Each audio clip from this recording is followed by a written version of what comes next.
I'm home. Vision residents.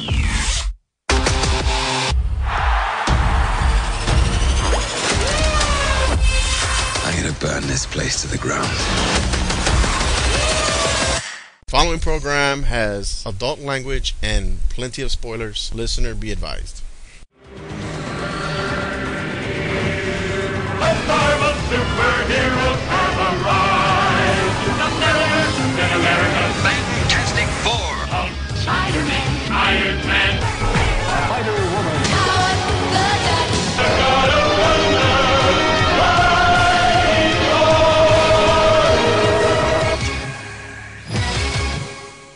Marvel stuff. What haven't we talked about like this year? Did anything happen with Marvel this year that we actually talked about? None of the Marvel shows came out this year, right? No, none of them came out this year. You had the ending of... we'll do Agents of S.H.I.E.L.D. It's a separate thing. Yeah. I guess that is like and what's funny too is I was reading somewhere they were defending Agents of S.H.I.E.L.D. overall, but also talking about how the best Marvel product come out in 2020 by default is Marvel's Agents of S.H.I.E.L.D. Yeah, that's it. Nothing else has come out. And so they pushed back WandaVision, but we've gotten a trailer since then. I don't think we talked about that.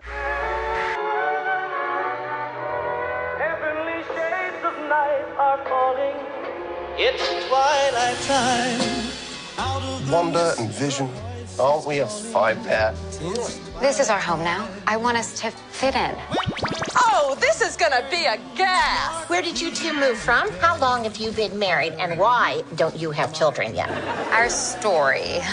I think what my wife means to say is that we moved from... Moved from where? Married when? Damn it, why? Oh, Arthur, stop it. Stop it. Stop it. Stop it. deep in the dark, darkness will This is really happening. like days of old, lighting the spark of love that fills me. Am I dead? No. Why would you think that? Because you are. Each day I pray for evening just to be. We are an unusual couple, you know. Oh, I don't think that was ever in question.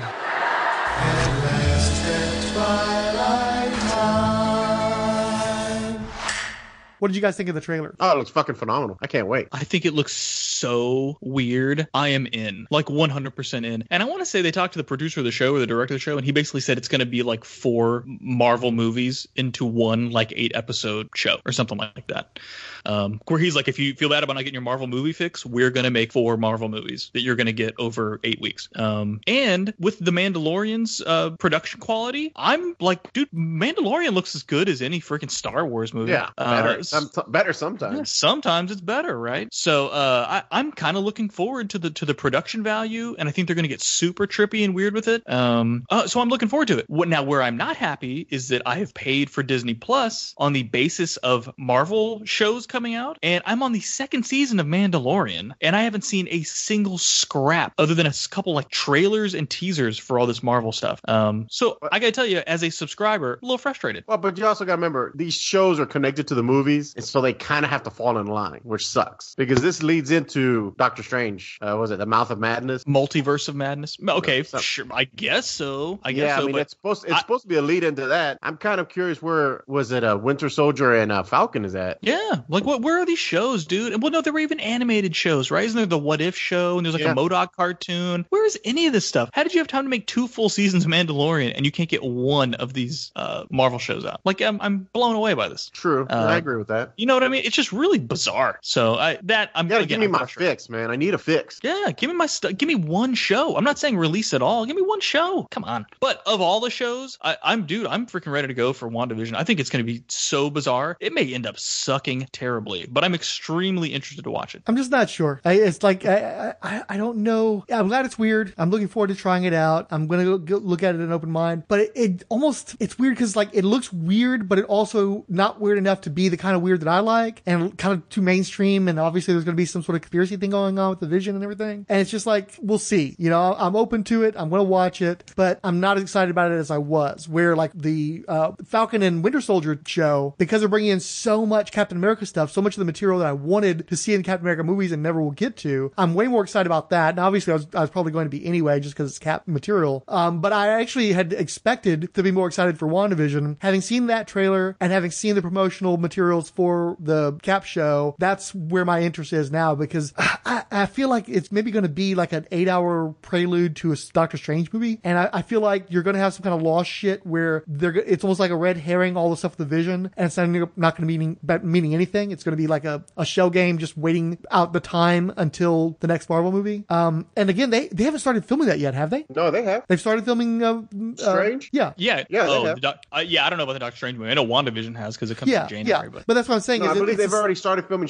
I mean, they have like the Eternals is already in the can. My understanding, the Loki show was almost done. Like, my understanding is a lot of the stuff is already done. They were just like kind of cleaning it up and not sure when to release it, because I think it's like they're all supposed to kind of lead into each other or have still some tie-ins. So it's still part of that giant Marvel universe. But from what I've read and seen, it looks like a lot of it's done. They're just kind of waiting. Now, I wish they would have released the What If. That would have been perfect for me for this year. Yeah, I know that Falcon and the Winter Soldier went on a hiatus because of COVID. I think they had like a couple of more episodes that they needed to film, and I want to say they might have finally started filming those, but I know that they had to take an extended absence, where I think with WandaVision it was more about timing it against the movie that's going to follow up, and maybe polishing effects and things like that. Because the Eternals should come out next, right? Shouldn't it be like Black Widow, then the Eternals? Shang-Chi is in there too. Yeah, there's like a lot of stuff that's supposed to be already. That's right, they were working on that one already. That the actors were on set. Shang-Chi's already been shooting. So according to this article, Doctor Strange doesn't start filming till the end of the year. Oh, okay. I thought it was already started. No. Yeah. So I think Shang-Chi was coming up. So that's why I don't think WandaVision can be a direct lead-in to Doctor Strange. Well, we don't know that it doesn't have a tie-in to the Eternals too, though. I mean, I know it's supposed to. They're supposed to actually have Scarlet Witch in the Doctor Strange movie, among other people,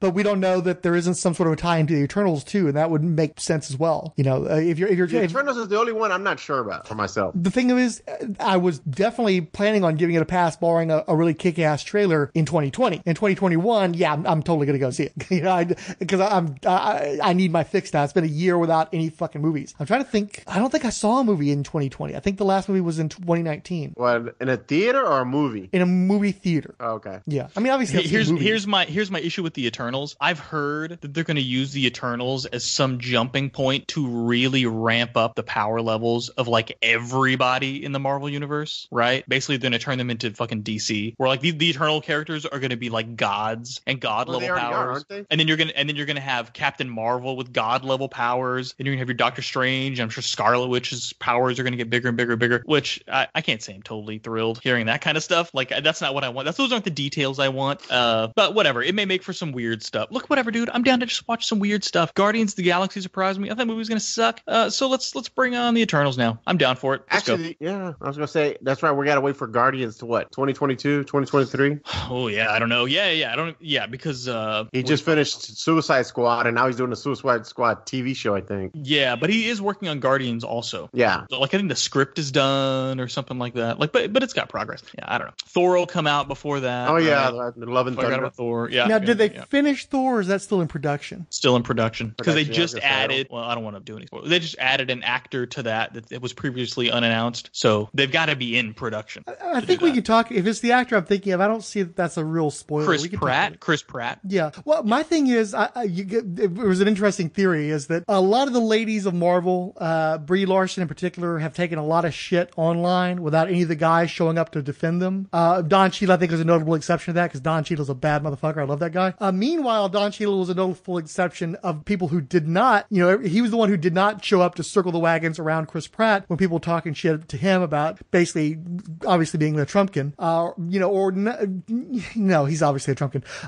And so people were getting pissed off at him. And so like Mark Ruffalo, who's a lefty, came out for him. Robert Downey Jr. came out for him. Chris Evans, I think a few other ones. They're all like, no, Chris Pratt's a good guy. Chris Pratt's a good guy. And people were like, why the fuck are all these guys showing up to talk about Chris Pratt? And I thought number one was probably because Pratt would be the kind of guy who'd reach out to his buddies to come, back him up on, Instagram or wherever the fuck his main home is. But also when they announced that he's going to be in Thor Love and Thunder, a lot of people were like, oh, maybe Marvel wanted them to defend Pratt because they need his stock to stay up. But my whole thing is, if I recall correctly, Thor leaves with the Guardians at the end of Endgame. So shouldn't all the Guardians be in the movie, even if it's just a cameo? No, because I think that James Gunn said Thor is not going to be in Guardians 3. Right, so I'm sure it's going to be in Thor 4. No, that's fine. But I think that the Star-Lord appearance in Thor is just going to wrap up him being with the Guardians, and he's out of there, which means you'll probably have some fucking CGI, and like you'll have Groot, Rocket, and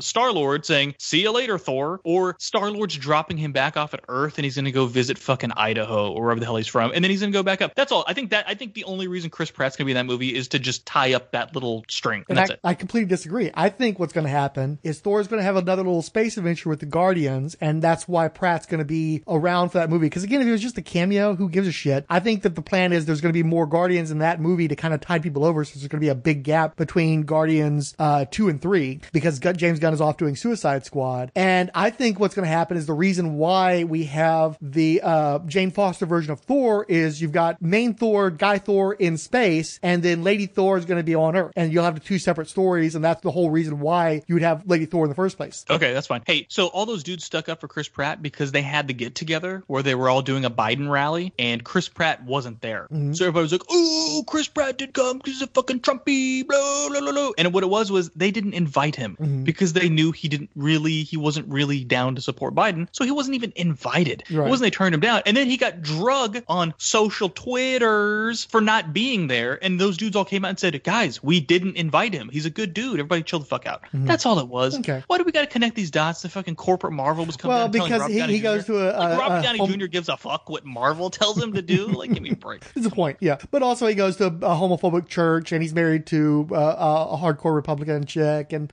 he's I don't really get into the politics, but Jesus is my guide. So it's like kind of like guess what? Biden's Catholic. Yeah. Ta-da! Okay, look, the guy goes to a fucking church. He is not, as far as we know, on social media partaking in shock therapy for homosexuals. So leave the guy the fuck alone. He goes to church and throws some fucking coin in the coffer. Leave the guy fucking alone. Like, that's fair. That's fair. You don't have to drag him, but you don't have to you don't have to pimp him either, though. So it's like, Chris Pratt. He didn't face off against his Avenger buddies with a pro-Trump Zoom call. He just didn't show up and got fucking killed for it. Yeah. I'm tired. This shit makes me tired. And then we go into the Brie Larson stuff, and I'm like, look, I don't know how well these guys don't even know Brie Larson. They weren't in that fucking movie. You know what I'm saying? Like, come I don't know. It's so people draw these fucking parallels. It drives me insane. Well, and also the truth is, a lot of these guys aren't anything to each other. They go to a job and they do their job and they go the fuck home. So they're not all actually friends in real life like the various Avengers. That doesn't mean there aren't some friendships and there's some proximity friendship, but they're not all fucking kicking back at each other's houses every weekend or shit. Right, and it's okay. So maybe you can blame Chris Evans because he worked with her on fucking Scott Pilgrim. Okay, he should have had her back. Okay, drag your god Chris Evans. I don't like. Can we just find something else to do? Why are we? This is so fucking sad to me. These are a bunch of fucking millionaires. Who fucking cares? Jesus Christ, it's so tired. This shit makes me tired. Yeah. Anyway, let's continue on, folks. Okay. Shoot, I had a thought. Okay, well, it isn't just Marvel Cinematic Universe that we have to be concerned about too. Is we've got Morbius. I don't know if we ever talked about that. What did you guys think of that trailer? Oh yeah, I forgot about that movie. Probably not a good sign. I forget. Well, I think I saw one trailer and that was it for it. Was there a teaser? They haven't shown the actual Morbius, so I guess you can call it a teaser. But it's 2.5 minutes or so. It's an actual fucking trailer. They can call it a teaser if they want to. It looked like a trailer to me. Okay, no, I think I remembered it not being offensive. Was it offensive or not? I don't think it was offensive. It was I was kind of into it actually. I mean, I have my issues with Jared Leto, but he's not grotesque like he was in the Joker. My girlfriend's had the hots for him since My So-Called Life, and I'm kind of into I'd like to see an actual like horrific superhero movie, the hybrid, kind of like they used to do with the Blade movies. I still think Blade tended more toward action, and I'm sure this would too. But I actually think it'd be kind of neat. Although I do kind of feel like I saw that movie when it was called Dracula Untold. It looks very similar in certain sequences, but I think overall I'm kind of into it. I want to see more of that one. Just real quick, I had my little one over this past weekend, and we watched Blade 1 and 2, which makes me a bad father, but it totally blew his fucking mind. Blew his fucking mind. When I kept telling him, this is like technically the first Marvel movie. So we watched The Blade, and he was just like in shock. And then I played the second one, and he was just like, I don't know. He was just kind of in shock for a while. How violent it was. One of the best opening scenes to any movie I've ever seen in my life. Just when the bloodbath rave came on, oh, I was pumping my arms in the air, and he looked at me. He's like, "What are you doing?" I'm like, "You'll see." I'm dancing along with it, and I didn't realize how fucking violent the first one was. Oh, it's great. That scene when he's torturing Pearl, and she's like screeching. I was like, "Oh shit, I forgot about this." And my little was just like, "Is this a Marvel movie?" I'm like, "Yeah, it's a Marvel movie." He's like, "Really?" I'm like, "Yes, it is. It's a Marvel movie. I don't know if it's canon, but it's pretty close." But it was interesting. I know Mahershala Ali is going to be Blade, but I can't remember. Is that going to be a movie or a TV show? I believe a movie. It's a movie. Okay. And they think Wesley Snipes is going to be like the bad guy in it. Oh, that'd be awesome. Yeah, that's the rumor. Can we talk about another Marvel project that I know you guys watch? What's that? Let's talk about Hellstrom. I didn't watch that. Straight to Hulu. Anybody watch it? Nope. Okay. And I heard terrible things. I heard terrible things. Well, no, I mean, I started watching fucking Runaways finally. It was actually pretty good. And I caught a couple episodes of Cloak and Dagger. I was like, it was not too bad. I mean, it's definitely geared toward the teens. Okay, so check this out. I just looked up Hellstrom. IMDb, it's got a 6.9 out of 10. 80% of Google users liked the show, but Rotten Tomatoes, 27%. I've got mixed messages here. What else? I heard it took too long to get anywhere. Where it got to wasn't very satisfying. Everybody knows they're not getting another season out of this because Marvel wouldn't even let them use the Marvel branding. You know, it was done, so they dumped it. That's the same reason why we're never going to get the Ghost Rider show because it wasn't done, so it's probably never going to get done. Honestly, we've talked about Son of Satan. You know, we know what that is in the comics, and then you look at the trailer to that, and it just looks like a generic exorcism movie. It looks like a bad Conjuring knockoff, that kind of thing. So there's nothing there that looks like a comic book movie. There's nothing there that really seems to reflect the comics all that much besides some names and the bare basics of the origin. Right. So why am I showing up for something that's clearly either ashamed of its origins or worse, they just didn't want to spend the money to make it look any more than a generic horror type TV show. So I will say the user score on Rotten Tomato, audience score, 87%. Yeah, I don't know either. I'm not going to watch it.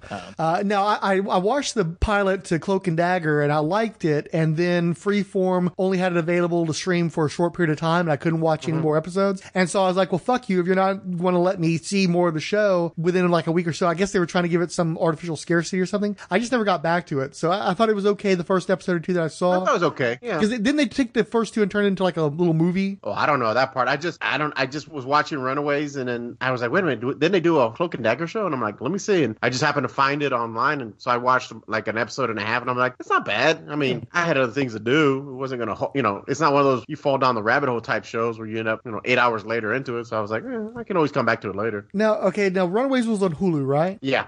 I want to say, didn't they do some sort of a crossover or cameo? I believe so. Okay. I think that's why it popped in my head. Now, how far did you get into They Runaways? might have done like a commercial for it, huh? How far did you get into Runaways? 3-4 episodes in. I mean, I had shit to do. I was just playing with the TV for a little bit and ended up watching that while I was cleaning. I was like, yeah, that's a pretty good show. Well, I remember Pussycat was into that, and I read the entire Vaughn run. I read the trade back in the day. Yeah, I read the entire Vaughn run because she'd loaned them to me. And they were doing the little digest-y size, so they tried to make it look more like manga book size. Yeah, and so I read all the Vaughn stuff, and I read a little bit of Joss Whedon's, and I lost interest on that point. I thought it did well. I think they've they've done like a soft reboot with a different writer or something. I don't know, but I remember the cool thing about it was the kids find out their parents are villains, and one of the kids turns out to be a traitor. Which I mean, it was cool. I read the books, so the books were good. So it was kind of following along the same track. So I'd heard they pulled some Preacher type bullshit where like the whole season is the first book, and so there's a lot of padding. Did you get that? Like I said, I got like 3-4 episodes in. So I mean, I was trying to remember the book as I was watching it. I mean, the actors were good. It felt very Runaway-ish, what I assume it would be like. So I wasn't like, I'm not a diehard Runaway fan where I was like angry that so and so wasn't portrayed like she was in the books or something. But yeah, my thing with Runaways was always, somebody was giving them to me for free at a time when I had the time to do reading just for giggles, and so I kept reading it because I kept getting it for free. I wouldn't have actually pursued it. I wouldn't have bought it. But what I read, I enjoyed fine, but I don't remember it all that well, and I don't have like any real, heartfelt feelings for any of the characters. I enjoyed some of the twists. But if I had more time, if they'd done a Runaways movie, I'd have watched the movie. But the Marvelitis, where they were coming out with so many damn TV shows of varying quality, I just wasn't willing to make the investment in another one. And at the time, we didn't have Hulu. We've gotten it since then. But because it wasn't there at the beginning, that was another reason why, I just never made that leap into it. So those are the only Marvel shows I can think. I mean, what about New Mutants? I never finished the Punisher series. I never finished Daredevil. That shit's all years old. We're talking about this year. What about New Mutants? Well, what I can tell you, my misadventure, and you just reminded me, there was one movie that I went to see. There's a drive-in in town, so I figured, well, let's try and catch it at the drive-in.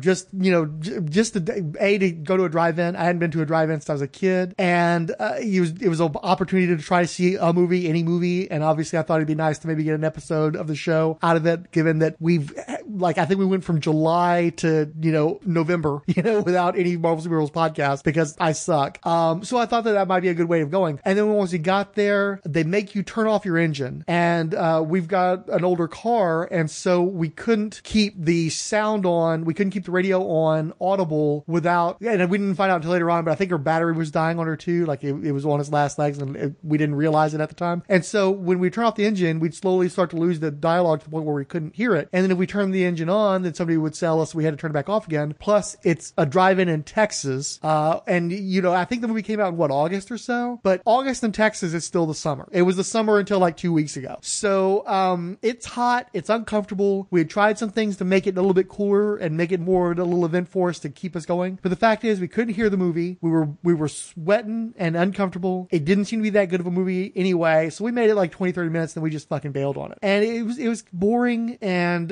they really turned Ilyana into a antagonistic character to the point where they really betrayed her character as she is in the comics. And really there were only two characters that attracted any attention. It was Ilyana or it was Rain. And I guess to some degree Sam. All the other people just faded in the background. None of them were making an impression. And Sam and Rain were just totally fucking boring. Ilyana was a bitch, but so that made her a little bit more interesting, but not enough to stick around for. So I caught a half hour of the movie and bailed. That's the movie I saw in 2020. How was the acting in it? Honestly, I couldn't judge it because we were having so much trouble with our audio. I thought that Maisie Williams' Irish accent seemed okay in the time period I got to hear it. The Russian accent, I don't remember being particularly bad or particularly good. It was just sort of there. I think people complained about it going in and out, but again, our audio was going in and out, so I wasn't in a position to really judge it. As far as the cinematography, I did a Walmart run today, and I did see that they had that movie there for sale. How much? Like $8. $8 sounds about right for a brand new movie that came out this year. Yeah, okay.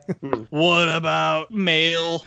Actually, I sent the mail to your Gmail account. So you did? Yeah, I did. All right, our permanent Marvelite Maximus followers are one. I already screwed this up, dude. It's the fucking first one. I flubbed it. 1031 Brooks, AJ and Tara, Adam Clark, Adam M, Adam Sullins, Aina, Betsy Harper, Big Movie Blog, Bitches on Comics, and DecodedPride.com, Blindfold Vision, Brian Dockery, Casey Lau, Chad Bokelman, CJ, Collect and Destroy, Collectible Toy Guys, Comic Book Creator, Comic Query, Comics No Context, Born Loser USA, Contract Comics Pod, Creative Comics, Database Comics Battle Ranker, DDO Central, Deceived, a true crime podcast, DMW, All Things Marvel, The Earth 2 podcast, Eric Stull, Green Lantern HG, Feel the Fear, Then Overcome It, exclamation point. He, Ian, Integrated Medical Solutions of Knoxville. I like the really random ones. Oh my god, that's my okay. Follow at IMS Knoxville. That's Integrated Medical Solutions of Knoxville. Because when the Marvel Superheroes podcast is in Knoxville and we want our medical solutions integrated, we turn to Integrated Medical Solutions of Knoxville. Jay Zilber, Jenna Reagan, Jill Mills, John Ellis, Carl, Legit Physics, M. Chandreskar, Malherios Roberval. Oh my god. Max Reads Comics, Maz, Michael Wagner, Mural Iquabal, Movie Dash Nonsense, Mr. Vishnu, Nellie Marcello, Nick Smith, Nurse Who Dis, Panels to Frames, Paranormal News Network, The Phil Factor, at Raquel _32325. Not to be confused with at Raquel _32324. I have to double check, but I'm pretty sure I've seen a butt on that particular account. Oh, for sure. Hey, if you want to see an actual actual whole butt, please go see at Raquel _32325. Anyway, hot singles are in your area waiting to talk to you at Raquel _32325. We show our butts in every episode, but not in the nice way like these ladies do. Okay, well, anyway, we're not going to say at Raquel _32325 again. Rigiyan, Syed Imran Ali, Soda and Telecash - Season 2 streaming now. Sports and Comics, Stefano and The Truth, Steve Ellis, Stewart, Thai Soul Catering. That's if you're... Great combination, not expected. If you were our choice for the Marvel Superheroes broadcast when it comes to Thai catering, please or choose soul food, Thai soul. If you're looking for a Thai soul fusion food, the only option to turn to is the one that the Marvel Superheroes podcast chooses: Thai Soul Catering at THAIISOUL. So some of that panku soup with some greens. Yeah, you get greens curry or something. I don't know. Oh my god, pad Thai chitlins. I don't know. Okay, villainous.cinema. Wacky bronze/silver comic book villains. Woen A. Zami Navarro. Zach Ward. And Zach Ward, in case we didn't mention it previously, I don't recall if we did or not, but he's actually an actor. He used to be the younger brother on Titus. He was in one of the Resident Evil movies. I've seen him in a bunch of different odds and sods things, so that was pretty cool to get followed by that. Titus was so good when it came out. Yeah. I was a huge fan of the first couple seasons. I follow him on Twitter. He's funny. Christopher Titus. Yeah. Hey, follow at Zach Ward. He's the younger brother. Don't follow Stacey Keach. A Christmas Story. Yeah, Stacey Keach was in that show too. He's dead though, right? Did he die? Who, Stacey Keach? Yeah. No. He's still alive. He does the voiceovers for American Greed, bro. Okay, so follow him and John Aston on Twitter though. Oh god. We can figure out if Stacey Keach is on fucking like Cameo and record some shit for the Marvel Superheroes. I get all my Marvel news from. No, he'd be like, but he has to do it in an American Greed voice. He'd say, like we've committed fraud. No, he would say young singles in your area at Raquel _32325. Anyway. Well, while you're opening it up too, there was the question. This was something I meant to look at months ago. Ryan Daly tweeted out a question for his Twitter peoples, and I thought it was a really cool question that I thought it'd be a good episode of the show. And then this was months ago. It's been months since we've done a show, and I only vaguely remember what the question was, but I think the gist of it was take one of the original Avengers from the Marvel Cinematic Universe and give them one more movie, since most of those guys are no longer going to get any more movies because of how they came out of Endgame. So the question is, for me, my version of the question anyway, is do one for each of the founding Avengers that doesn't have a movie. I'll give you, I don't know if we need to do Black Widow, because Black Widow is getting her one more movie already. It feels to me like that was almost the inspiration for the question. I don't see her getting another movie because of her circumstances. And then, of course, Thor and Hulk are a bit of a problem because they're going to keep appearing, but they got another movie coming too. Yeah, but you've got Cap, you've got Iron Man. I'd like to see Armor Wars. So if you had another Iron Man movie, you'd want Armor Wars. Oh, absolutely. And what about you, Matt? I'm going to go Maestro with Hulk. I want a future imperfect. That's what I want.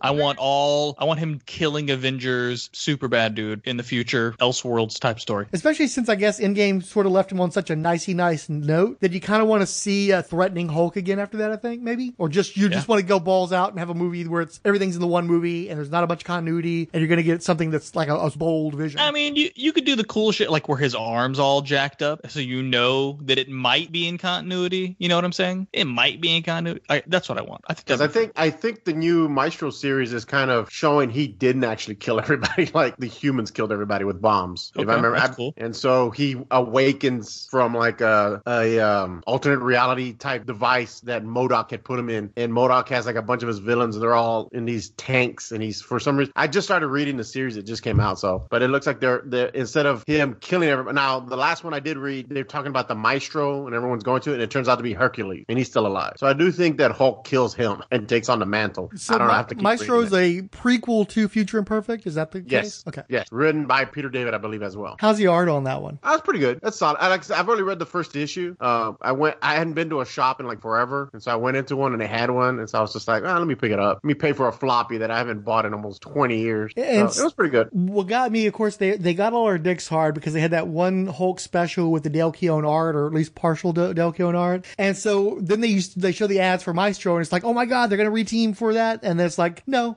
he's just doing the covers. So I was curious if the art was at least halfway decent since you're getting that teaser. No, the artwork's pretty good. It's decent. I'd have to go back and reread it because, like I said, I'm sure more issues have come out. I just haven't kept up. I forgot that you have to keep up with floppies. I'm so used to either reading trades or going online, and I was kind of like, let me support, the medium a little bit. So I bought one floppy, which was actually pretty expensive, and then I was like, well, I'll wait till some more come out. Cause I'm really spoiled. I have to read it all at once. I can't do this once a month bullshit. It's I got too much shit on my plate already. And we've talked in the past too. You never really were the monthly guy. You would let them pile up and then basically have your own. Fuck yeah, dude. You'd have like a long box for me, and I just go buy the long box of shit and start reading. Yeah, and I've always preferred trades over floppies anyway. So even though I'm the only one of the three of us that still actually gets new comics every month, I get mostly new trades every month. So they're not really brand new comics, and I'm still getting to read ideally a complete story in one sitting. I don't have a lot of patience for monthlies either, and I've actually tried to read some monthlies just to kind of have something to look forward to every month. Every time I try to do that though, it doesn't really work out for me, and it's actually kind of frustrating. And I think I more often than not end up dropping the series because I just start to lose interest because I don't like the monthly installment plan. So I'm definitely with you on that. And I will let you know too that they've already got another miniseries going in the solicitations of Maestro. So they're going to continue to do some Maestro material after the story. Oh, okay, cool. Yeah. I'd like to pick up the new Iron Man series, but I don't know how to buy a comic book anymore. Right. Well, how do I do this? Where do I go? I don't even know what to do. It's very confusing. Well, now I know for a fact that you've taken your kids to get back issues from at one of the local shops, so I'm pretty sure you could work that out if you really wanted to. I guess so. Okay, Fearless Facebook Front Facers, Debache, Derek William Crabb, Quantum Shiorum, Rion Delay, Retweet Frantic Ones, Beyond the Pages, Comic Book Creators Overload, Harmless Entertainment, Talk Nerdy to Me, Tony Scipione. Okay, here's let's only do one more. Well, hold on. So, well, don't tell me to hold on. What was your character, Frank? Your Avenger. Well, no, I wasn't going to just pick one. I was actually going to go ahead and do one for each of them. Okay, I'm going to do a Cap Baron Blood movie that has nothing to do with the rest of the Marvel Universe. It's just Cap in a fucking like noir. There's a fucking vampire ravaging people all across the city, and he's got to track them down and get them. I want one of those. I don't want Hydra I want to the be involved. story. No Hydra, none of that stuff. I don't want any of that. I just want Cap hunting down ferocious killer. Let's do it. It'd be really nice to get another Cap. I want him chasing down. I want to see Scourge walk into a bar and kill like Needleman and shit like that. It's tricky though, because I mean, the big fun of Scourge is that he takes all these cast-off characters and wipes them out. And for the most part, there haven't been enough Marvel universes to fill that bar. I mean, I guess you could wipe out like Walton Goggins' character or some shit, but I think it'd be a bit of a reach to actually fill it out. You get A-list. You do like what they did with Deadpool 2, and they had fucking Brad Pitt come in as in the Invisible or whatever, the Shadow, as this little. So you get some A-list actors for one movie, and they get to pick like the goofiest Marvel characters, like leapfrogging them. And Scourge walks in and kills them all, and Cap does what Cap does. It's a little bit like Dick Tracy too, where they get all these big shots and make up for that one scene where they're all at the table. Gets into Marvel. Yeah, there you go. That's how you get him in there. Hell, get Scorsese in there. Just make it meta. Yeah, that could be cool. With the World War II thing, I would love to see another Captain America movie set in that time period. Just because they still make it seem like he was the only one, and it bugs me as a continuity nerd to not get to see any of the other World War II people. Yeah, I'd like to see a Union Jack. Obviously, there'd be great. They could make allusions to Human Torch now. They could actually do the Invaders now if they really wanted to. So that'd be kind of cool to see, even though I don't think they would end up going that direction. It'd be a lot easier just to do the Baron Blood story and not, build it up beyond that. You could almost do that as a TV episode. Now I have to say this. If we were going to do another Hulk movie, it would have to be a Joe Fixit movie. Just plain and fucking simple. Yeah, I was going to say that. Vegas. I was going to say that. Ocean's 14 type movie. Yeah, I suppose you could, but then I don't know. Yeah, all right, that's fine. I'm down with it. Let's do it. To me, Fixit is not a hero, even in the new stuff. Fixit is the id on crack. I want to see the Gray Hulk walking around Vegas, breaking legs and arms, banging Marlowe and shit like that. My thing is, there are characters that we can be reasonably certain aren't going to come back again, or at least probably not in a major way anytime soon. Hulk is still there, and Mark Ruffalo doesn't have to inject himself with anything and work out for 6 months to play the Hulk. So there's no reason why he can't keep appearing in movies. He's the one guy, one of the guys who's never said anything about how, well, I'm going to deuce out on this next one. There's no reason why he can't keep making movies. They can keep CGIing the Hulk. He can continue to be this value-added character and give continuity throughout the movies. So I don't think there's any reason why we won't necessarily see Mr. Fix-It at some point. I honestly think that's a likelihood because they're already hopefully playing in around. my lifetime, I would love to see him fix it. Yeah. At least I don't know, a scene where you're inside the Hulk's head and there are all the different Hulks sitting there, and he's trying to you have Savage Hulk, you have Smart Hulk, you have Banner as Savage Hulk, fix it, and all of them that are sitting there. That'd be kind of cool. See, my thing is we've already kind of seen the amalgamated Hulk in the last movie. He's the nice, chill, I'm Hulk all the time Hulk. So if you're going to do a Hulk movie, number one, I want to see him go up against the leader, just because they set that up in the first movie, and that's like his main villain. And the Hulk doesn't have the best selection of villains. And what I'd really like is one movie where he's still a Savage Hulk, and he just goes through all of his monsters. I want it to be basically like Godzilla, King of the Monsters, but with Hulk, where he's going after Bi-Beast and the UFOs and Harpy and just all those fucking crazy monsters, because I don't think any one of them could sustain a movie. But if you put them all into one movie and just have the Savage Hulk going against all of them plus the leader, you could have a lot of fun with that. And if they set it during the 5-year gap, and that's something I want to come back to repeatedly, is I want to fill in some of that time in that gap, you could actually build toward the amalgamated Hulk by having his mind game happening where he's like maybe they set up in the first movie how he's going to have more control over becoming the Hulk. And you see that throughout the movies. The Hulk becomes more intelligent. Banner exerts more of an influence over that. And then you jump to Endgame where he's full on amalgamated. He's Banner in Hulk's body. So it'd be cool to see that journey by way of this big ass, last, I don't think we're ever going to see a Savage Hulk movie. And I don't know that the Hulk works that great under those circumstances anyway. But if you did one movie where you just knocked out all the crazy villains and had him doing the psychological stuff where he's transitioning into the amalgamated Hulk, and then of course you're going to have to transition out of that at some point too, so you can lay those seeds for how sustainable Banner's going to be. You can even get Leonard Sampson in there. You can really pack it. I think, the thing is easy fix. It's the Devil Hulk. The Hulk we've been seeing the whole time is the Devil Hulk, and he's playing the role. And Banner's trapped in the trunk of the car, like he always complains about when Hulk is driving the body. Banner always goes back to like, I'm locked in the trunk of a car. I feel it moving, but I can't do anything about it. And you just play up the fact that this whole time it's the Devil Hulk been playing a role, playing everybody the whole time. Now this is something from Immortal Hulk, right? The whole time playing the smart Hulk, so everybody thinks he's harmless. Yeah, all Machiavellian shit. Now I haven't read Immortal Hulk. This is from the Devil Hulk. You're talking about the Devil Hulk? Yes, is that from Immortal? Yeah, that's kind of like one of the Hulk. Yeah, they're all in his head, but he's kind of, I don't want to say evil. He's like, I don't know. It's hard to explain. You have to read it. I mean, the book's fantastic, but it's fucking deep. Like he's really pushing the Hulk shit. Now, how far are you into that series too? Have you kept up with that regularly? I need to catch up. I'm about 5 issues behind right now. Okay, but I mean that still means you've got like 30 some odd. I've been reading mine off the public library trade, and so they're pretty good about it. As the trades come out, they put them out there right away. So that's the only way I've been keeping up with it. So I'm like a trade behind. So Al Ewing's the series is going into the 40s at this point, I think. So Al Ewing's been able to sustain it for those 3 years or so he's been on it so far. Oh yeah, it's a fucking horror. I mean, it's the level of body dysmorphia and what is that director? Cronenbergness. Yes, it's.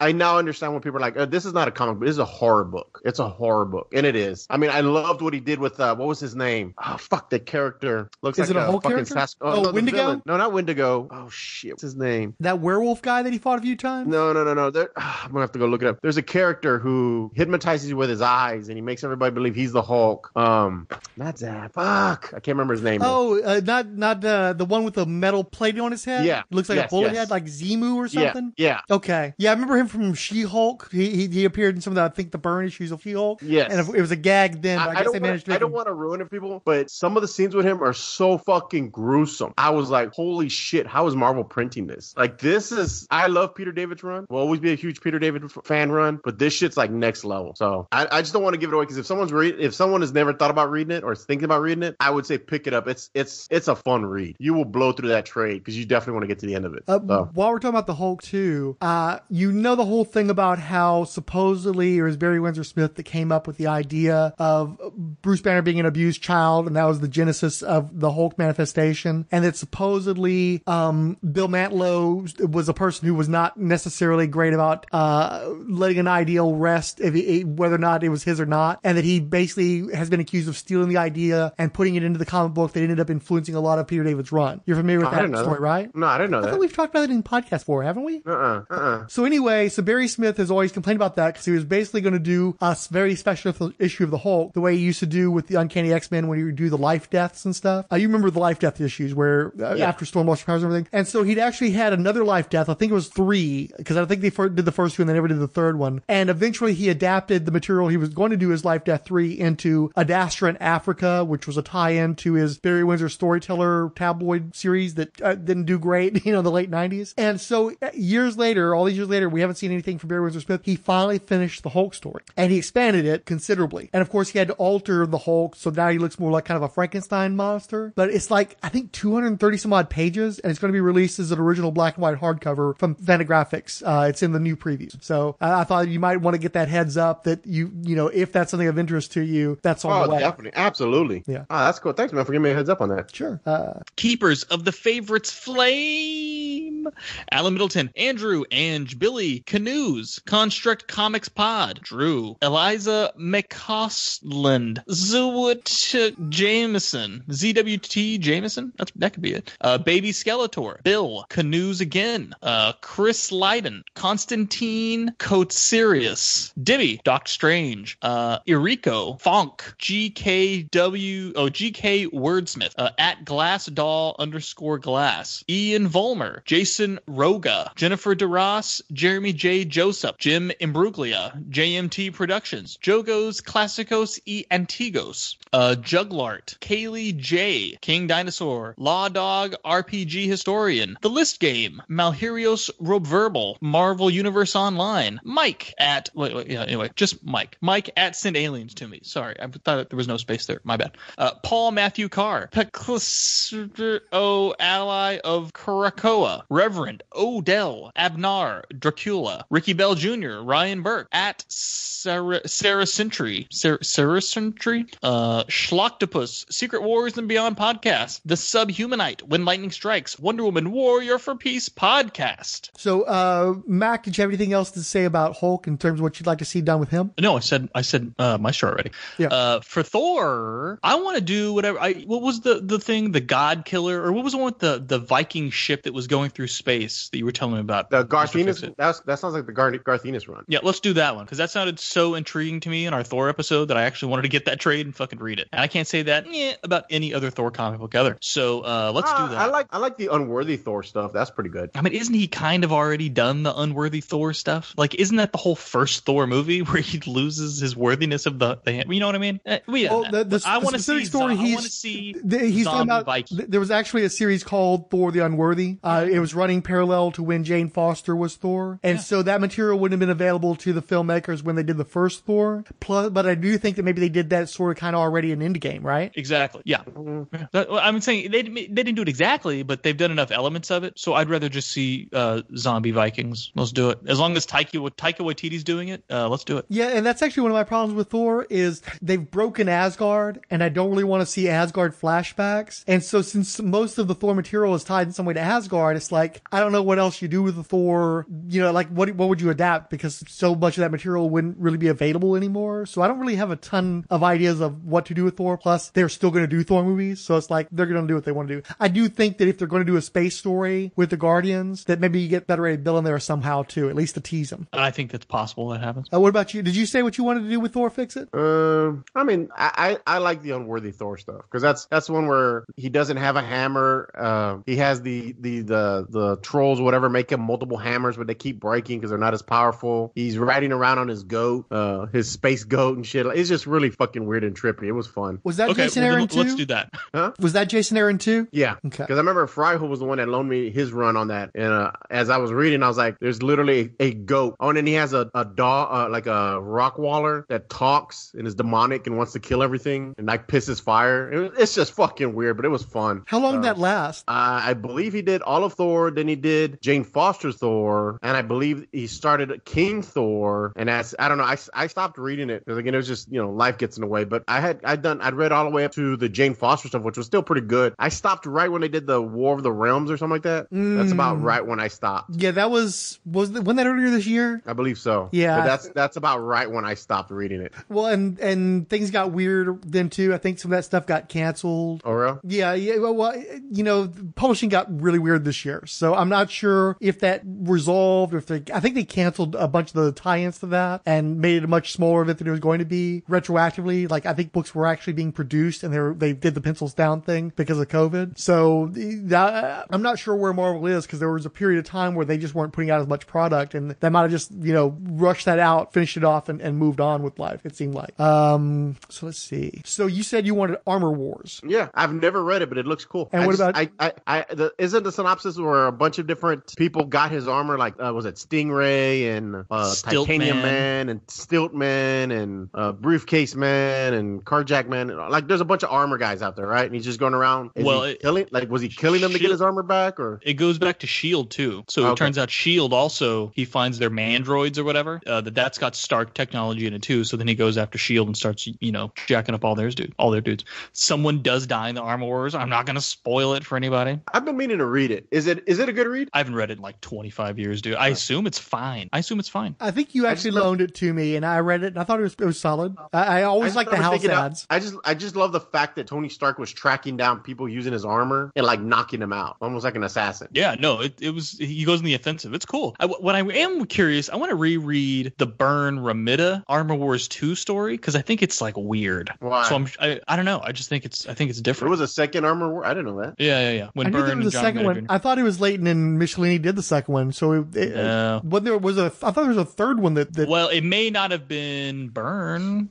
See, Armor Wars 2. Yeah, by John Byrne, John Romita Jr. Okay, didn't know. Yeah. My thing again, I want to see Tony Stark in the story, which means it would have to be before Endgame, and I really want to see industrial espionage. So I'm thinking more like Spy Master, but that doesn't mean you couldn't fold that into Armor Wars, because if you're setting it in the 5-year gap where Tony's supposed to be retired and he's living out in the country or whatever, was he still running Stark Industries in the game? I mean, they don't really say. Get into that, yeah. So I'm thinking if he'd retired as Iron Man and he'd pulled back from the company, the one thing that would bring him out of retirement is we start seeing all these armored guys running around. And under the circumstances that are demonstrated in the in-game in that time period, it would make sense for them to run around and have a bunch of people armor up and try to become Iron Men and the like. And so I could see him armoring up that one last time to go after them. So I'd like to see the industrial espionage, and you could also fold Armor Wars into that. And just to see Iron Man in that environment. There are so many industrial espionage stories and stuff related to Stark Industries, and we got some of that in the first movie, and then it seemed like Stark Industries just wasn't as big of a deal in the second and third one. I know they had the expo, but it was really more about the expo, not really about the company. And I'd really like to see Tony at his company, running the company himself, not just Pepper, and seeing him in that role that was so important in the comics that we really didn't get to see very much of in the movies. Go ahead.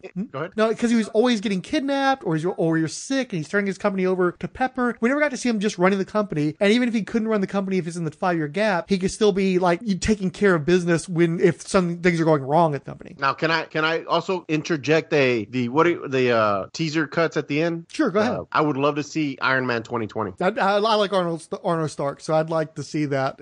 I just love the armor. Too. I like the armor. I think the armor looks fucking sick. I love the fucking gear. I love the gear shoulder pads. That looks so fucking cool. Isn't the mouth almost like teeth-like? Yeah. He's got that fierce look about him. He looks intense. Yeah, I bought that Marvel figure just because I was like, dude, this is like the best Iron Man to me. Like, that's just figures cool looking fucking Iron Man. Figures fantastic too. Figures so good. Yeah, I get them on my wall, and I was just like, I had the other Iron Man, and I was like, no, this is my Iron Man. This is the cool one with the gears, and his teeth look fucked up. Was he a villain or what was he? Yeah, he bad guy. Okay, I don't know that much about it. Just looks cool as shit. He's like Tony's like cousins. He's like his nephew or something. He's a bad dude. Cool. Well, now that we're actually in the year 2020, they did this whole thing like basically I think they were ripping off of Batman, where Arno was the actual son of Howard and Maria, and that Tony was like adopted or some shit. Yeah, I remember hearing about that. Yeah, because I mean 2020 isn't the future anymore. So, but I totally understand why Arnold Stark was such an asshole. If I'd known what he was going through in the year 2020, I would definitely be more on his side, and understanding where he's coming from. It's all about perspective, man. Dude, I would take a full on. How about Iron Man Doom Quest, where he and Dr. Doom travel through time. Let's do that. Let's do that. You'd actually have a good excuse too, because it's the time travel story, so it could take place before Tony died. Do it. Let's do it. And if you keep him in the armor, you don't even have to have. He could just Robert Downey Jr. could just do the voice. You wouldn't even necessarily have to see him out of the armor. Did we lose Mr. Fix-It? You still there? No, I'm here. Okay. Sorry, I heard a noise and it sounded like a notification, but I don't have any shit. You know what? I'm wrong. That's my bad. And sorry. Back to your regularly scheduled program. Okay. So let's do that. Let's do Doom Quest. And see, you could fold that into Fantastic Four and get Iron Man into a Fantastic Four movie that way because of the time travel aspect. Let's do it. I'm down with it. None of us have talked about Hawkeye. Are we going to? He's got this TV show, so it doesn't even really count. He's kind of got his own thing going on. Yeah. I guess if you did the Roman story arc, like really did the Roman story arc. Yeah, I think they're going to have to flash back to that in the TV show, right? Yeah, surely they will. Because he's going to have some kind of PTSD going on because his family's back, but he did all that fucked up shit, and they really dwell on how fucked up he was during that time period. You don't just walk that off. Yeah. So I think we're going to get that. Basically was going around killing people. Not just killing them. He was like going like Scarface with a chainsaw on them, you know? I watched a little bit of Endgame the other night, and Rhodey was talking about that he didn't just kill them, he was like doing things to them. He was brutalizing them in ways that Rhodey was not comfortable with. So he was pretty fucked in the head. So I don't think they cannot deal with that once the show comes out. So I don't know really, do we want to see an origin from him or something? I think it's all going to be the TV show anyway. Yeah, I think we're probably good on him, and I don't need to see an Ant-Man and Wasp movie ever again either. They're not founders in the cinematic universe, so I didn't really count them. Yeah, good. I do want to see Madame Mask in the Marvel Cinematic Universe at some point, but I don't think it has to be an Iron Man movie. I think okay, hold on real quick. What villain would you like to see? And not one of your regular villains. No Galactus, no fucking Annihilus. Well, I'm actually kind of getting mine, although he's kind of a regular villain, but another one of the major reasons why I'm so hot for Falcon and Winter Soldier is Zemo's going to be in there with the mask. So I'm definitely hyped about that. Well, because me and Fryho were talking about this, I'd like to see the Red Ghost and his monkeys. That'd be fun. That's Fantastic Four though. So that's dude. He's Russian. He's a Red Ghost. He got monkey. He can fuck with whoever he wants. Right. But there's still potential there because that's a villain that the Fantastic Four can face. So he's still on the table. It's not a situation where I'm never going to see Cap fight Zemo again because Cap's not an option anymore. But the Fantastic Four haven't even gotten their start yet, so we don't know what kind of shit they're going to face. I would like to see U.S. Agent introduced. But that's going to happen. That's in the show. No, it's I didn't know in that. The show. Yeah. Well, gee, thanks for ruining it for me, Frank. I didn't know that. Way to go. No, I think that the premise of the show is U.S. Agent, is them having to deal with the government moving on from Cap and having their own Cap. I think that's actually going to be the whole series. But U.S. Agent is a bad guy, right? Or he's just an asshole? Mac would have filled this one. As my son would say, sometimes good guy, sometimes bad guy. Little column A, little column B. Yeah. He's definitely an asshole. Just depends on which way the flag is blowing that day. He's Marvel's Guy Gardner, and like the old school, mentally fucked up Guy Gardner. So he thinks he's a good guy, and he does shit that really depends on where your moral compass is, whether or not he's a good guy or not. But a lot of people see him. He was definitely ultra violent and definitely not, as nice by far. He was definitely a big ass jerk, but he was doing what he thought was right. So it's a complicated character. But if he's in a room with Cap, and he's definitely the fucking bad guy. Because I think I saw one where I guess he had his legs. No, that might have been Venom. Fuck. I think he was. Wasn't he like the warden at the raft at one time? He was. I know he's in Maximum Security in a role similar to that. I think he was like the guard of the Maximum Security miniseries that Kurt Busiek and Jerry Ordway did, and I think the very early 2000s. I don't know about the raft though. I checked out all that Bendis shit. That's not my Avengers. Oh, okay. Hashtag not my Avengers. Hashtag not my Avengers. Some shade. Excellent. I don't think that I haven't done my Cap one, so let me throw that out there right quick. I definitely would love to see Baron Blood. I'd definitely love to see stuff set in the World War II period. I don't think the Marvel's at a place to do Scourge, but I think that, I dig the Scourge. That'd be cool to see. I think you could actually give the Scourge to another character and it might actually work better because Scourge was always kind of a weird fit for Captain America. So I think that that's something they could give like to somebody else down the line. I just want someone to walk in and kill a bunch of like C-rated villains. Yeah. That sounds like a Hawkeye move to me, honestly. Maybe Ronan's gonna do it. Maybe. You get Hawkeye and the Punisher team up? Nah, nobody's looking for that. It's just like I still wanted to see Iron Man fight Mandarin at some point, but I think that Mandarin's going to be a Shang-Chi guy, and I'm kind of cool with that. I'm cool with like Madame Mask being somebody else's villain, so that should be okay. And I think Scourge is somebody who could be moved over to another continuity to a more underprivileged superhero to build him up. Like Moon Knight doesn't have a lot of great villains, for instance. So if they're going to do that show, you pretty much Bushmaster and then you're done. So if they want to give him somebody like Scourge, that I can see that working. Have they cast Moon Knight yet? I thought so. Did they announce who that was? I know the internet wanted Keanu, but I know that wasn't happening. It's a Gideon. No. This is from like a cartoon, I think. Never mind. See, look, I didn't even. Oh wait, no, it's Oscar Isaac, right? Yeah, Oscar Isaac. There you go. Okay, that's right. Yeah, okay. Now, are they gonna play the one where he has like multiple personalities and all that shit? I can't see why you wouldn't, because if you don't do the that makes the interesting Moon Knight to me. Yeah, 'Cause whether or not he's it's so Batman. weird. It's so weird you bring it up. I just read the Warren Ellis stuff and leads into what's his name, Lemire or Lehman or Lemire, and I liked it, dude. Like he's fucking insane. But it's kind of a cool. It's where Batman should have been, kind of mentally, where he doesn't know if he's in this other world and he's talking to gods or he's walking down the street and he's talking to a lamppost, and you're not really sure which it is. And so they kind of play a lot with, what is real, what isn't, what happened, what didn't. It made for a fun book. I actually enjoyed it quite a bit. I talk a lot. I don't like it. I'm not going to relitigate Ragnarok, but I get real pissy when they break characters the way that Ragnarok breaks Thor, when that's a character that isn't meant to be broken. And the great thing about a character like Moon Knight is he's made to be broken. You can do all kinds of fucked up shit with him. But the thing is, everything you've said is in place from Moon Knight #1. That's not the case for his earlier appearances in Werewolf by Night, although it's the same creator. In Werewolf by Night, he was just like a mercenary who's going after,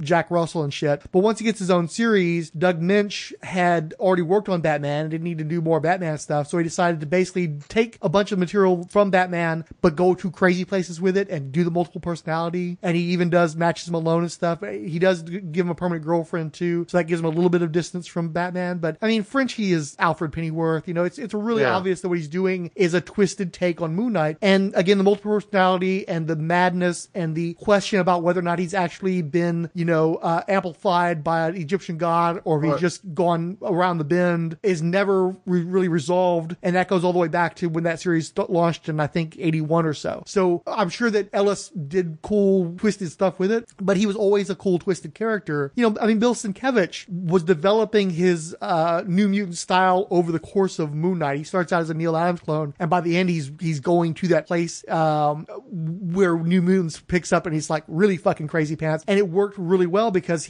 I think that Moon Knight inspired him to go to those places because he's a character that's meant to be fucked in the head. Yeah. So yeah, I'd like to see that. Exactly zero Moon Knight.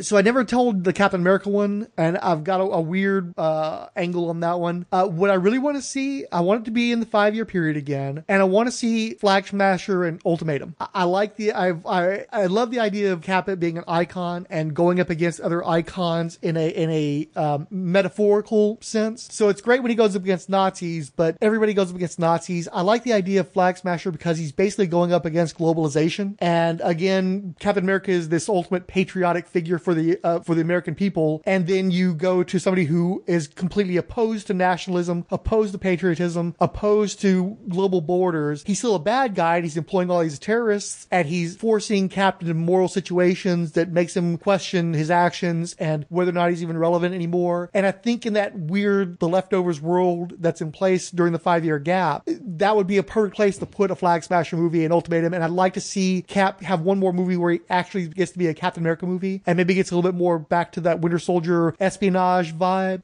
And doesn't have to be just this big Marvel Universe movie that consumes Captain America's story and makes it, just all about the spectacle. So that's what I'd like to see. I'd like to come back one more time and fill in that gap. Another thing that bugs me too is I hate that I get the impression from Endgame the Cap just was retired and going to therapy and shit. And so I want to see that he was still active in that period. He didn't just abandon his duties, because that's one of my breaking points with the Marvel Cinematic Universe and with Endgame is that he's supposed to quit being Cap and just go off and marry Peggy Carter and shit. And that's not who Steve Rogers is. And so it really breaks that character for me as adapted, which sucks because otherwise I loved how they handled the character. And I need to see him be Captain America in that 5-year period. I can't see him just like abandoning his responsibility to humankind because that's not who that character is. I'm down with that too. These all sound like excellent ideas. Why are we not working for Kevin Feige or something?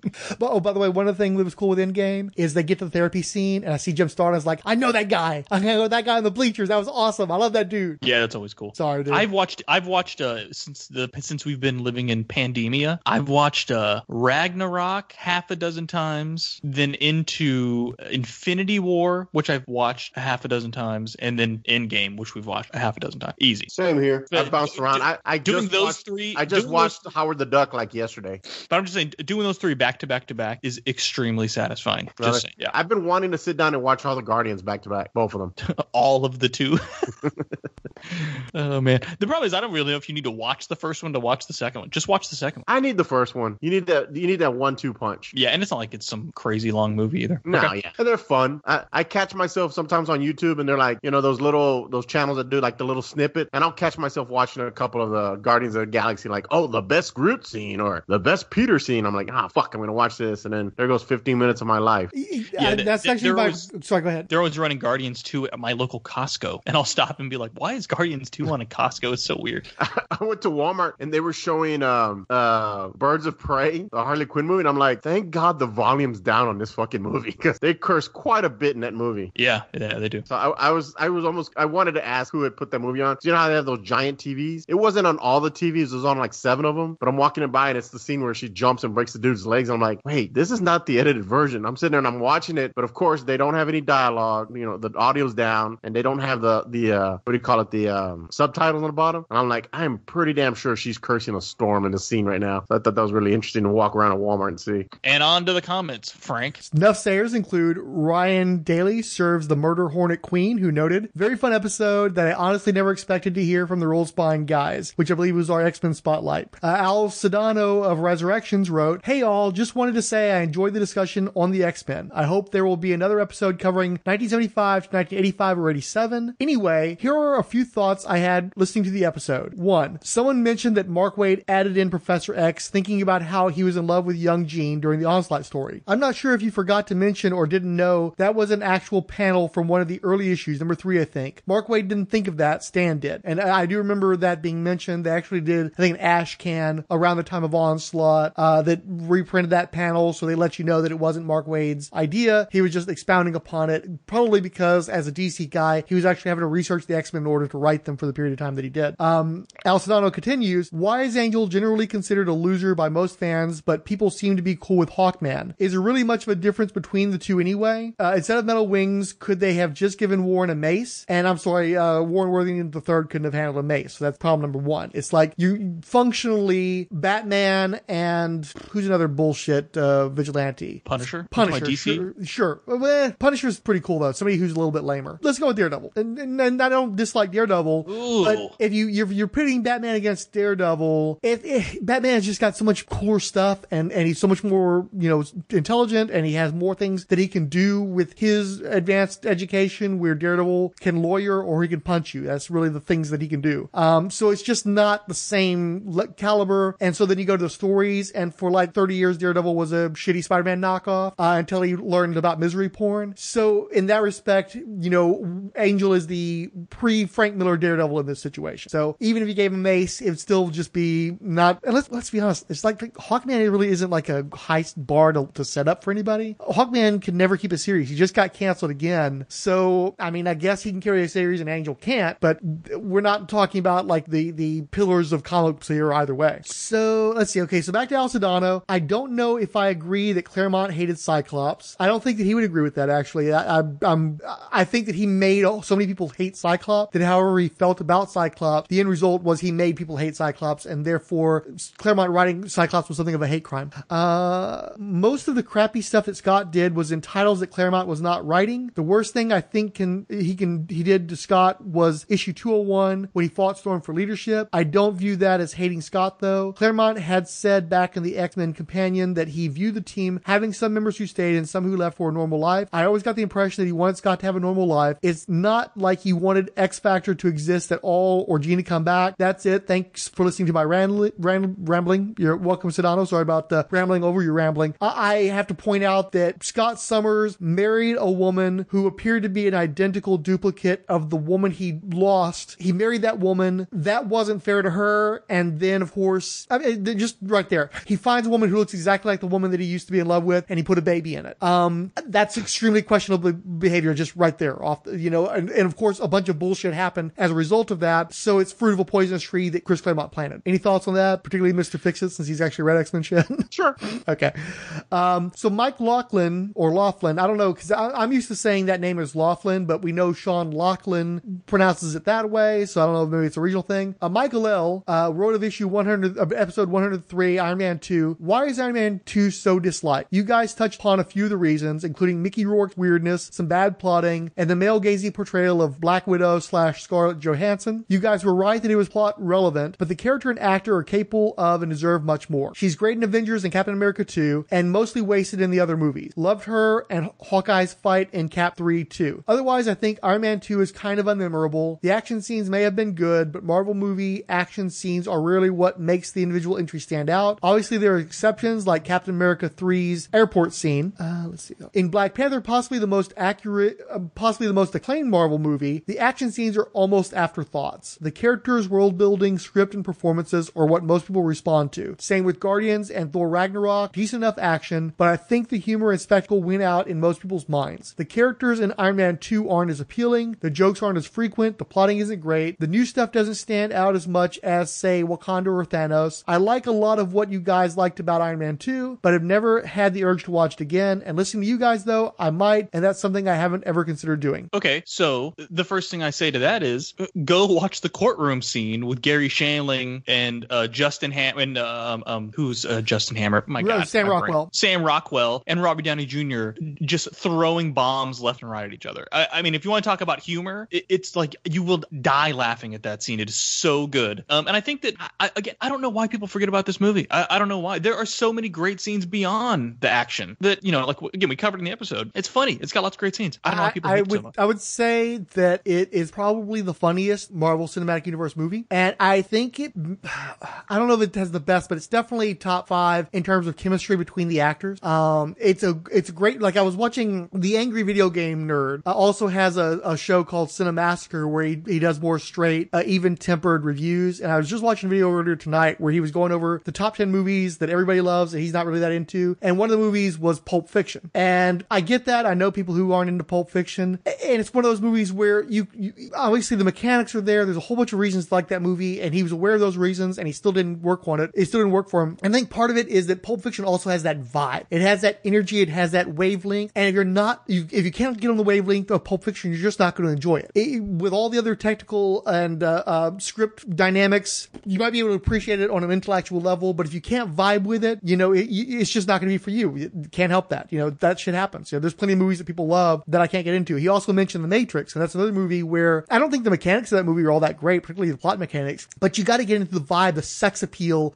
You know, I'm going to put on a trench coat and I'm going to blow away figures of authority. If you can't get on that wavelength, then you're probably not going to enjoy the movie as much as the people who are huge fans of it. And I think Iron Man's the same way. Is a lot of people look at it and it's just this messy, disjointed piece. And for me, I love that vibe. I love that fucking, you can tell that there's improvisation going on. You can tell the actors are riffing. You can tell that a lot of that dialogue is made up on the spot. And I love that. I love that tightrope act. And I think that's part of what people hate about it is that they can't get on a wavelength of the movie. But for me, that energy is just so excellent in that movie. And I watch other movies that people talk about the chemistry, like people talk about the Guardians. I don't think those actors have that great of a chemistry. I don't vibe on Guardians the way other people do. Sometimes it can't be helped, but not that long ago, I think within the last week or two, a lot of DC fans were getting pissed off because they were actually comparing Iron Man 2 with Batman vs. Superman Dawn of Justice, and they were deeply offended that that comparison was being made. And I will take Iron Man 2 over BVS I'll take Iron Man 2 over almost anything. Okay, I'm going to really fuck myself here. I will take Iron Man 2 over any DC movie that's been made in their shared universe, including Wonder Woman. That's what I'm talking about, dude. That's what I'm talking about. That's why I read all those fucking names a second ago. Stick around to this part, people. It's worth it. I'm sorry, like, they're both Shaggy Dog movies, but I think that Iron Man 2 is just so much more fun. And it's way more rewatchable. It's a party, man. You know, now if you don't like the people at the party, it's not your party. I get that. I'm totally, you know, but for me, I'm enjoying all those people. I'm even enjoying Mickey Rourke. You know, I'm like, cool. He's got that whole Gary Busey big dick energy or crazy dick energy. I'm here for it. Just, you know, I dropped my phone when you said that. Even Wonder Woman. My phone fell out of my hand. I've said it before and I'll say it again. If you guys weren't such fucking assholes, I could have criticized Wonder Woman, but I was put in a position where I had to defend it because you guys were tearing every fucking thing apart. And I still haven't done an episode of Wonder Woman where I actually dig into the problems I have with that movie. And I definitely have problems with that movie. I made a point of watching the honest trailer and they were playing like the final battle and pointing out David Thewlis's dialogue and shit. Is like, yeah, that shit was fucking terrible. And yes, he is like the video game villain dialogue. There's a lot of problems with that fucking movie. And I enjoy it. The stuff I love, I really do love. But there isn't a bad part of Iron Man 2 for me. And I know that for a lot of people, there's tons of bad parts. There's tons of people who are like, I can't stand this stuff. I love all the fucking tangents. I love Tony in the fucking donut with Beastie Boys playing. I'm here for it. All of it. Everything in that movie, I dig. And I would love release the Favreau cut, please. I want to see all that fucking crazy ass Mickey Rourke shit that Mickey Rourke was so pissed off didn't make it. Now, I might drive me nuts, but I would like to have access to that material, please. Release the Rourke cut. So, last comment, Cal Benning on X-Men trilogy. I agree that X2 is certainly up there towards the best of the whole X-Men franchise with Logan, but no love for X-Men First Class in that discussion of best overall. And I don't know if we made it explicit in the episode, but I intend for us to eventually do essentially the X-Men First Class trilogy, where we look at particularly First Class, Days of Future Past, and the Dark Phoenix, because we actually did an episode on Apocalypse. God, I gotta watch Dark Phoenix again. At some point. We got a little time. I don't think we're going to jump right into that one, but at some point we'll go ahead and talk about the movies. You don't have to watch it again. You just have to be able to talk about it. So yeah. I have to watch it again. I think I fell asleep twice during it. So we have to save something for the X-Men First Class trilogy podcast. So that's why we didn't touch on that. I will have opinions, I assure you. Kyle continues. I think First Class is the all-around best X-Men movie with a larger team cast. He's not the only one who feels that way. X2 is great, but it's very Wolverine-centric, not a bad thing, and everyone else in the movie is pretty great, but they are mostly relegated to supporting roles behind the spotlight on Wolverine. And I actually think, having rewatched it recently, there was more bigger X-Men stuff or more ensemble stuff in there than I remembered. I remembered a lot of emphasis on Wolverine in the first two movies, and rewatching it, I was happily surprised to see that a lot of the other characters do get some time. I think the problem is that everybody else has, 60% of the movie or even 70% of the movie, but then Wolverine alone gets like 30, 40% of the movie, and so that's why it's weighted so much toward him. But it is more of an ensemble than I think it's given credit for. So Kyle continues, First Class explores team dynamic of X-Men better and hit more team mythos, in my opinion. The team is the star of the movie, so that makes sense. My top three are certainly X2, First Class, and Wolverine, and the order of those rankings probably changes frequently depending on the mood I'm in. Also, totally with Fix-It in that I've always preferred Silvestri over Jim Lee. We're building a movement here. Yep. It's happening. Jim Lee is great for covers and trading cards. For actual storytelling, give me Silvestri and Portasio over all of the other Image guys any day of the week. I agree. I'm telling you, this is revisionist history, and I will not stand for it. You can't tear down my statues. You can't erase history. Jim Lee is the great golden god. He was the one that they knew that they were going to do so much damage once they got Jim Lee at Image. Yeah. Jim Lee's the guy who has, to some degree, kept DC afloat in the 21st century. So, yeah, you all praise the Jim Lee, but also I'm bored to tears with Jim Lee, and Fix-It apparently never was on that train in the first place. Nope. I'm telling you, man, let's bust out some of his original Punisher stuff. I mean, it's great stuff. Come on, this is absurd. Save it for the Spawnometer. I will have no part of this. Take it away, Frank. I'm dying. Look, you just kept going, and I'm like, fuck it, I'm gonna let it keep going. I'll pull that. So, the Mary Marvel Society. The 100th age. And don't forget Toad. Well, it's the same thing that happens to everyone else, too. Baby Skeletor, Chris Dumford, Dendrocalia-Tokyo, Dirk Ashton. Thank you, RSP. That's us. What the hell? What, did you mean to copy that in there? You're welcome. That's us. Firestorm fan. The Hammer Strikes. Random geeky stuff. HOCO. What is HOCOF? Do I know that? Film. I knew what that meant. Hulking. Hashtag Black Lives Matter. Iowa's Joe Crawford. Jason Snicked Venable. Jeffrey Brown. Carl Osterberg. Keith G. Baker. King Size Comics. Giant Size Fun Podcast. Con L. Nathaniel Devon Sanford. Randy Caldwell. Resurrections at Adam Warlock's and Thanos Podcast. Warlock Thanos Podcast at Adam Thanos Pod. I think you copied that in there wrong, Frank. But I read it anyway. Who put the question mark on the teleprompter? Richard Field. Richard G. Is this a comment? No more true words have ever been spoken. Marvel is and will forever be Ryan Daly. I don't understand what I'm reading here. I'm just reading it, folks. Please bear with me. Something funny will happen. Tim Price, trans lesbian planet eater. If you're looking to have your planet eaten, please turn to the trans lesbian planet eater. Warlord Worlds Weapon Extra. The Marvel Superheroes Podcast is in no way affiliated with or endorsed by Marvel Entertainment. All characters mentioned and audio clips employed are believed covered under fair use, with no infringement intended against their copyright holders. Views expressed in this podcast are assumed legitimate, truthful, and solely possessed by the speaker.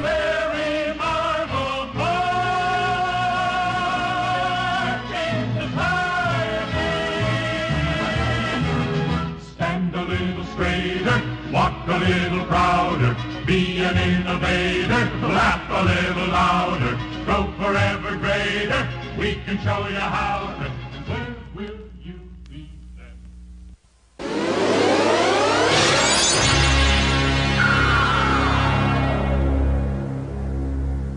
Gentlemen, I believe that's a wrap.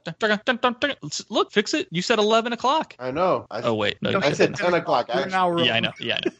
But he's still conscious, so we must not have sucked too bad. It must have been fun. I enjoyed myself. Okay, go to bed. We'll I'll talk to you guys later. We'll do more stuff later. Love you guys. Talk to you later. All right, catch you later. Bye.